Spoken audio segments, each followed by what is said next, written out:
রাহিম। সকল প্রশংসা মহান আল্লাহ রাব্বুল আলামিনের। আছে কিংবা দূরে, দেশে কিংবা প্রবাসে, যে যেখানে আছেন সকলের প্রতি সালাম। আসসালামু আলাইকুম ওয়া রাহমাতুল্লাহি ওয়া বারাকাতুহু। আমি মোহাম্মদ আরফান আলী, আয়ুর্বেদিক চিকিৎসক, গবেষক, পরিচালক, রব আয়ুর্বেদিক চিকিৎসা কেন্দ্র। দীর্ঘদিন যাবৎ রব আয়ুর্বেদিক চিকিৎসা কেন্দ্র বিভিন্ন রোগের সেবা দিয়ে আসছে। আজকে আমি আপনাদের সামনে যে বিষয়টি নিয়ে আলোচনা করব, অত্যন্ত গুরুত্ব বিষয়।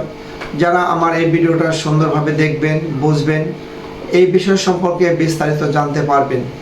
বিভিন্ন রোগীরা আমাকে ফোন করেছে, স্যার আমাদের হাতে ব্যথা, পায়ে ব্যথা, কোমরে ব্যথা, বিভিন্ন অঙ্গে ব্যথায় জর্জরিত।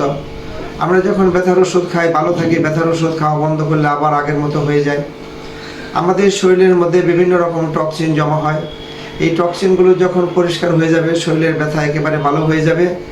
আর শরীরে যদি টক্সিন থাকে, সেগুলো আমাদের বিভিন্ন অঙ্গের ব্যথায় জর্জরিত করে দিবে। আমরা যখন ওষুধ খাবো তখন আমরা ভালো থাকতে পারি।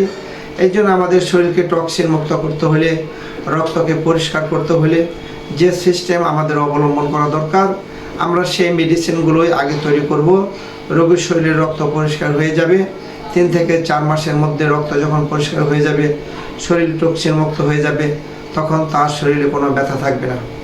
আমাদের ভিডিওটা আপনারা সকলেই দেখবেন, একরামের নিয়তে অপর ভাইয়ের নিকট পৌঁছে দিবেন। এক ভাই উপকৃত হলে আল্লাহ পাক খুশি হবে, ওই ভাইও খুশি হবে, আমরাও খুশি হব। সমস্ত রোগ ভালো করার মালিক আল্লাহ। পরবর্তীতে যে কোনো ভিডিও নিয়ে আপনাদের সাথে আবার দেখা হবে। আল্লাহ হাফেজ।